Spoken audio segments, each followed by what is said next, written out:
The Mystics of Islam by Reynold A. Nicholson. It's a 1914 book.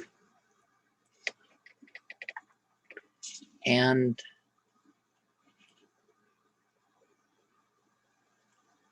is this going to be a 10 program thing? No, we'll see. The Mystics of Islam, Introduction.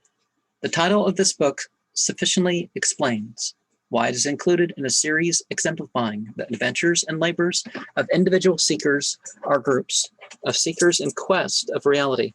Sufism, the religious philosophy of Islam,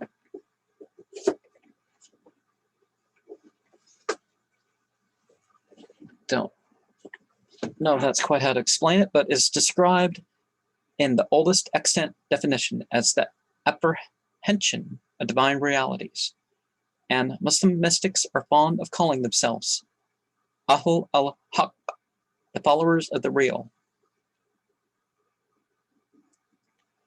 Al-Haq is a term used by the Sufis when they refer to God, because it's one of the essences of God, you could say. The reality, the truth. Qualities. In attempting to set forth their central doctrines, from this point of view, I shall draw to some extent on materials I have collected during the last 20 years for a general history of Islamic mysticism, a subject so vast and many-sided that several large volumes would be required to do it anything like justice. Here, I can only sketch in broad outlines certain principles, methods, and characteristic features of the inner life as it has been lived by Muslimin of every class and condition from the 8th century of our era to the present day. Difficulties are the paths which they threaded, dark and bewildering the pathless heights beyond. But even if we may not hope to accompany the travelers to their journey's end, any information that we have gathered concerning their religious environment and spiritual history will help us to understand the strange experiences of which they write. In the first place thereof, I propose to offer a few remarks on the origin and historical development of Sufism, its relation to Islam, and its general character. Not only are these matters interesting to the student of comparative religion, some knowledge of them is indispensable to any serious student of Sufism itself, and may be said, true enough, that all mystical experience ultimately met in a single point, but that point assumes widely different aspects according to the mystic's religion, race, and temperament, while the converging lines of approach admit of almost infinite variety. Though all the great types of mysticism have something in common, each is marked by peculiar characteristics resulting from the circumstances in which it arose and flourished, just as the Christian type cannot be understood without reference to Christianity. So, the Muslim type must be viewed in connection with the outward and inward development of Islam.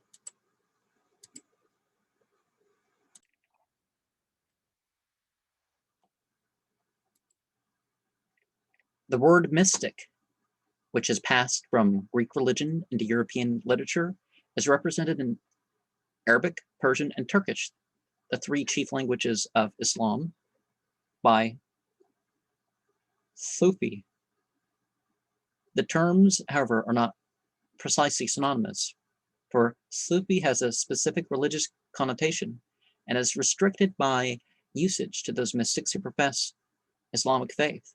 And the Arabic word, although in course of time it appropriated the high significance of the Greek, lips sealed by holy mysteries, eyes closed in visionary rapture, bore a humbler meaning when it first gained currency about 1800 of the Common Era. Until recently, its derivation was in dispute. Most Sufis, flying in the face of etymology, have derived it from an Arabic word which connotes the notion of purity, tawassuf. This would make Sufi to mean one who is pure in heart, or one of the elect. Some European scholars identified it with sophos in the sense of theosophist. But Noldeke, in an article written 20 years ago, showed conclusively that the name was driven from Suf, wool, and was originally applied to those Muslimin ascetics who, in imitation of Christian hermits, clad themselves in coarse woolen garb as a sign of penitence and renunciation of worldly vanities. Now, when I was in a group of people and someone was asking, you know, what's a Sufi? And I was like, well, someone who really likes wool. And, because of the connection to the term wool, a couple of Arabs thought it was funny. Actually, I don't think the one guy was Arab. I think he was West African, but ethnically Arab, but not per se Arab race. Although you could say Arab race because the sort of not completely dark people out there, you could say Arab and Persian have spread beyond their initial areas because of the intermixing of the races.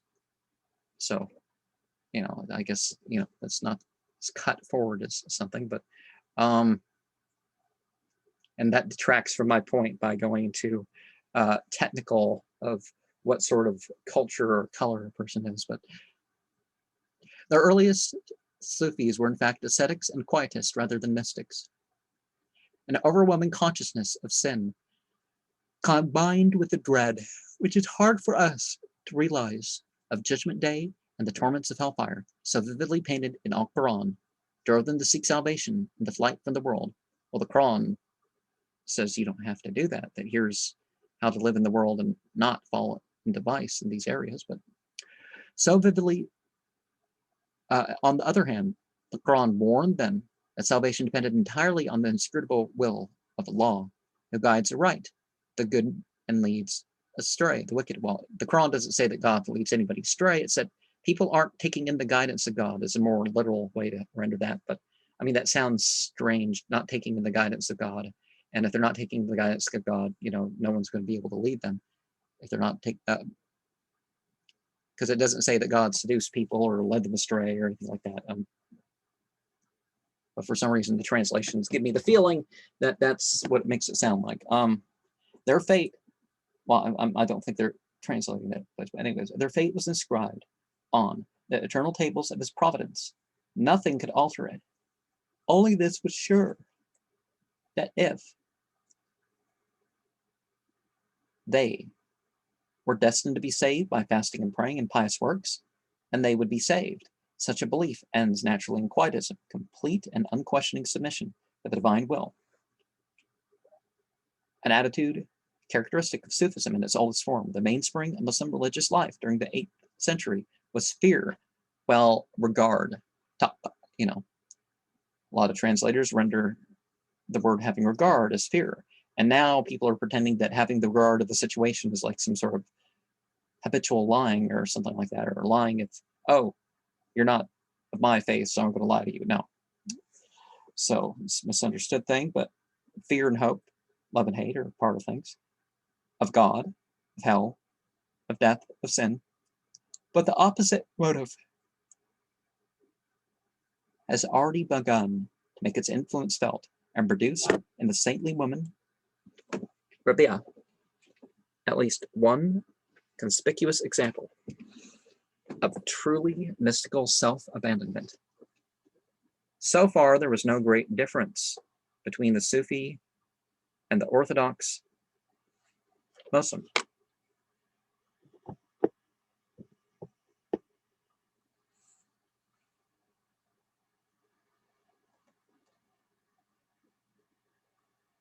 Except that the Sufis attach extraordinary importance to certain Quranic doctrines and develop them at the expense of others, which many Muslimin might consider equally essential. Well, whether they consider it equally essential or not, it's not. There's nothing in the Quran that you have to give up for the sake of something else in the Quran in terms of, there's not those sorts of contradictions that anybody finds.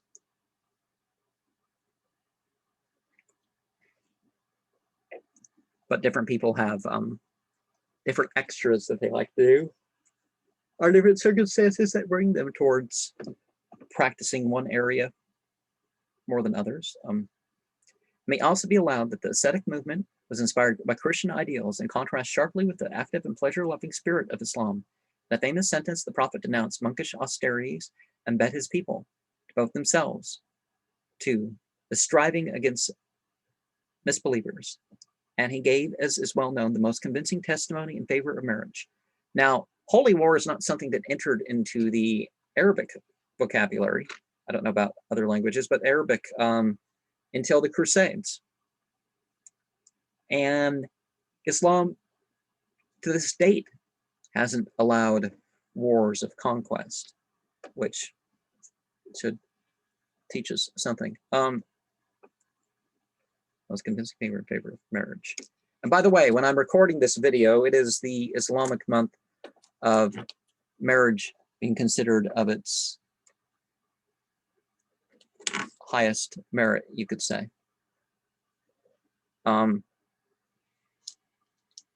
Although his condemnation, the 10th month, the condemnation of celibacy did not remain without effect. The conquest of Persia, Syria, and Egypt by his successors brought the Muslimin into contact with ideas which profoundly modified their outlook on life and religion. European readers of Al-Quran cannot fail to be struck by its author's facilitation and consistency in dealing with the greatest problems.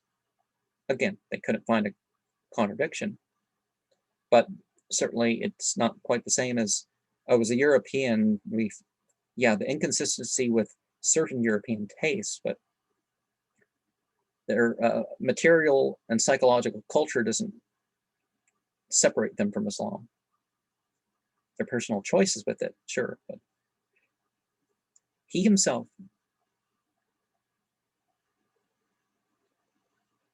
was not aware that people would act like, oh, I can't because this. Well, actually, they were. Like the Arabs, a lot of Arab culture didn't fit in with Islam, but it wasn't that they didn't have a choice, They weren't a stumbling block to his devout followers, whose simple faith accepted Al-Quran as the word of God. But the rift was there. As soon as it started producing far-reaching results. Hence rose the Murjites, who set faith above works and emphasized that the divine love and goodness. Well, mainstream fundamentalism would emphasize love and goodness. Certainly more teachings of the Quran than the Bible on that. And the belief is shown by outer deeds. The Qadarites who affirmed and the Jabarites who denied that men are responsible for their actions. The Mutazilites who built a theology on the basis of reason, rejecting the qualities of Allah as incompatible with his unity, and predestinarianism as contrary to his justice, and finally the Ash'arites, the scholastic theologians of Islam who formulated the rigid metaphysical and doctrinal system that underlies the creed of Orthodox Muslimin at the present time. All these speculations, influenced as they were by Greek theology and philosophy, were acted powerful upon Sufism. Early in the 3rd century of the Hijra, the 9th after when they think Christ was, well, the 9th of the Christian era, we find manifest signs of the new leaven stirring within it. Not that Sufis ceased to mortify the flesh and take pride in their poverty, but they now began to regard asceticism as only the first stage of a long journey, the preliminary training for a larger spiritual life than the mere ascetic is able to conceive. The nature of the change may be illustrated by quoting a few sentences which may have come down to us from the mystics of the period. Love is not to be turned from men. It is one of God's gifts and comes of his grace. Nothing refrains from the lusts of this world save him in whose heart there is light that keeps him always busied with the next world. When the Gnostic's spiritual eye is opened, his bodily eye is shut. He sees nothing but God. If Gnosis were to take visible shape, all who look thereon would die at the sight of its beauty and loveliness and goodness and grace. Every brightness would become dark beside the splendor thereof. And Plato Phaedrus, in the Joette's translation, relates, "For sight is the keenest of our bodily senses. Though not by that is wisdom seen, her loveliness would have been transporting if there had been a visible image of her. Gnosis is nearer to silence than to speech. When the heart weeps because it has lost, the spirit laughs because it has found. Nothing sees God and dies, even as nothing sees God and lives, because his life is everlasting. Whoever sees it is thereby made everlasting. O God, I never listen to the cry of animals, or to the quivering of trees, or to the murmuring of water, or to the warbling of birds, or to the rustling wind, or to the crashing thunder, without feeling them to be an evidence of thy unity, and a proof that there is nothing like unto thee. O my God, I invoke thee in public as lords are invoked, but in private as loved ones are invoked. Publicly I say, O my Lord, but privately I say, O my beloved. These ideas, light, knowledge, and love, form, as it were, the keynotes of the new Sufism, and in the following chapters I shall endeavor to show how they were developed. Ultimately, they rest upon a pantheistic faith which disposed the one transcendent God of Islam and worshipped in his stead one real being who dwells and works everywhere. So basically, mainstream Islam, and whose throne is not less but more in the human heart than in the high of heavens. Again, mainstream Islam does not list God as being limited by space.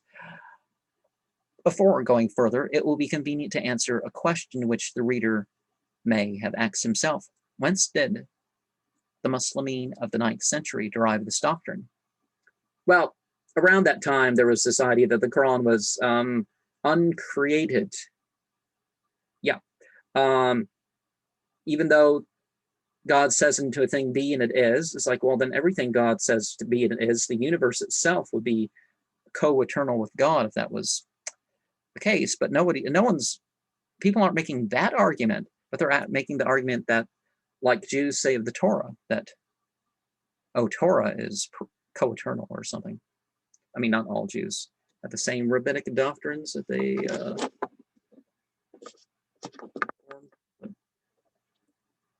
modern research has proved that the origin of Sufism cannot be traced back to a single definite cause. Not the men's and women's orders, not the work guilds, not the disciplic succession dividing into different philosophical and personality cults, particularly after the split with the Shiism, and thereby has discredited the sweeping generalizations which represent it, for instance, as a reaction of the Aryan mind against the conquering Semitic religion. Well, again, Islam incorporates the material and psychology, the material culture and the psychology of whoever embraces it. I mean, the actual thing. But people with certain, they aren't bringing things into Islam through belief and practice, or they're directly connecting it to other religions and they're trying to mix the religions. That can be a factor, because every other Sufi isn't Muslim because of some of that stuff.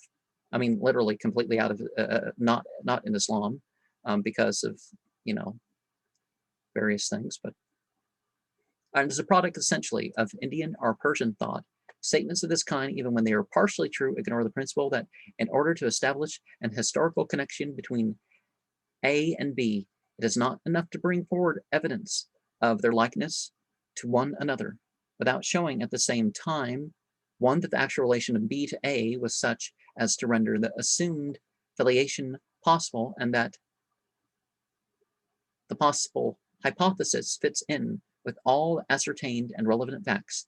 Now, the theories which I have mentioned do not satisfy these conditions. If Sufism was nothing but a revolt of the Aryan spirit, how are we to explain the undoubted fact that some of the leading pioneers of Islamic mysticism were natives of Syria and Egypt, and Arabs by race? Well, perhaps Semites, but Arabs, I don't know if you could say that. Similarly, the advocates of Buddhistic or Vedantic origin forget that the main current of Indian influence upon Islamic civilization belongs to a later epoch. Well, Islam itself isn't its expression, you could say. Not influence or development, but expression if it's actually Islamic, purely Islamic. Whereas Muslim theology, philosophy, and science put forth their first luxuriant shoots on a soil that was saturated with Hellenistic culture. The truth is that Sufism is a complex thing, and therefore no simple answer can be given to the question how it originated. We shall have gone far, however, towards answering that question when we have distinguished the various movements and forces which molded Sufism and determined what direction it should take in the early stages of its growth. Let us first consider the external, non-Islamic influences.